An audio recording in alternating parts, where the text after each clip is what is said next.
Jujur aja, kita semua pernah ngerasa hancur. Entah karena cinta, persahabatan, atau bahkan keluarga. Kita selalu dibilang, waktu yang akan menyembuhkan. Tapi gimana kalau aku bilang, sebenarnya gak ada yang benar-benar bisa nyembuhin kita selain orang yang bikin kita terluka. Kita pernah deket banget sama orang yang akhirnya bikin kita sakit hati. Orang yang kita pikir bakal ada terus buat kita. Ternyata malah yang paling nyakitin. Ironis kan? Tapi coba kita pikirin. Apa mungkin orang itu juga yang sebenarnya bisa bantu kita sembuh? Kita sering banget ngindarin orang yang bikin kita sakit.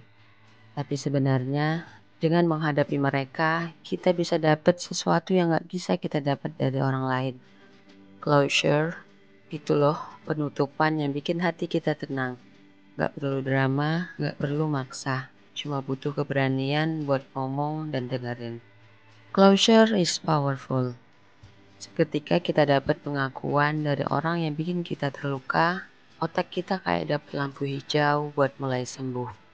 Itu gak berarti semua baik-baik aja.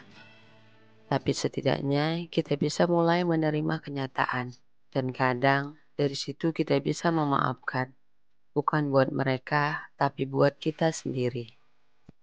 Kita sering dengar kalau waktu itu adalah obat terbaik. Tapi kenyataannya luka emosional nggak selalu sembuh dengan sendirinya. Ada alasan ilmiah dan psikologis di balik kenapa orang yang melukai kita juga punya potensi untuk membantu menyembuhkan luka tersebut. Luka emosional dan otak kita. Secara ilmiah, otak kita tuh kayak komputer super canggih yang nyimpen semua memori, termasuk yang buruk. Ketika kita terluka, terutama secara emosional, otak kita menciptakan memori yang kuat banget. Biasanya di area yang disebut amigdala. Amigdala ini tuh pusatnya emosi kita, terutama yang berhubungan dengan rasa takut dan kecemasan.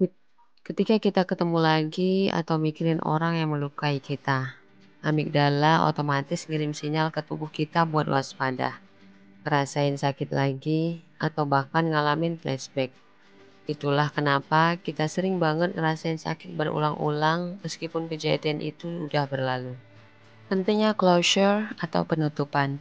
Dalam psikologi ada yang namanya konsep closure. Closure ini tuh proses buat menutup luka emosional kita dengan cara memahami apa yang terjadi.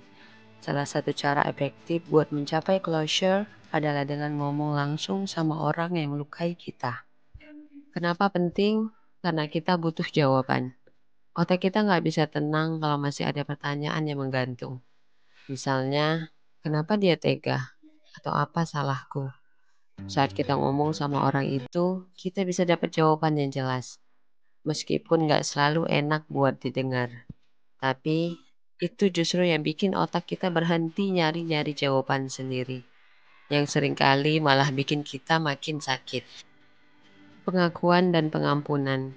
Ada studi yang bilang kalau kita merasa lebih lega saat kita dapat pengakuan atau permintaan maaf dari orang yang bikin kita terluka.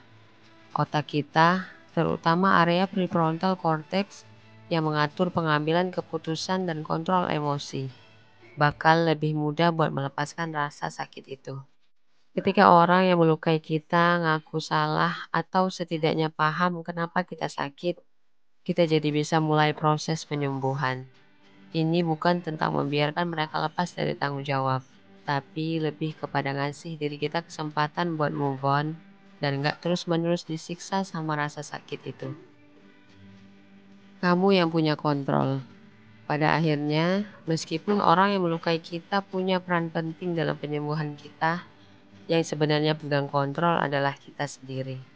Kita yang memutuskan apakah kita mau memaafkan atau tetap terjebak dalam rasa sakit itu. Penyembuhan yang sesungguhnya datang dari kemampuan kita buat menerima, memahami, dan akhirnya melepaskan. Kita nggak perlu buru-buru buat sembuh. Nggak perlu maksa diri buat nggak ngerasa apa-apa. Yang kita butuhin sekarang adalah waktu, keberanian, dan sedikit usaha buat ngomong sama diri sendiri. Ini sakit, tapi gue bisa hadepin. Dan kalau suatu saat kita dapat kesempatan buat ngobrol sama orang yang bikin kita terluka, jangan takut buat jujur, buat nyari penutupan yang kita butuhin.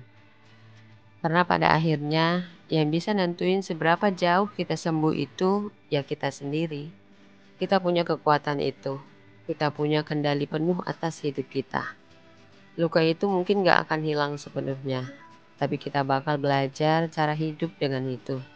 Dan lebih penting lagi, kita bakal jadi lebih kuat dari sebelumnya. Jadi ingat ya, jangan biarin luka itu terus menguasai hidup kita. Kita lebih dari sekedar rasa sakit itu. Kita layak buat sembuh. Dan kita bisa dapat kedamaian yang kita cari. Semangat, kita bisa. Kita gak sendirian dalam rasa sakit kita.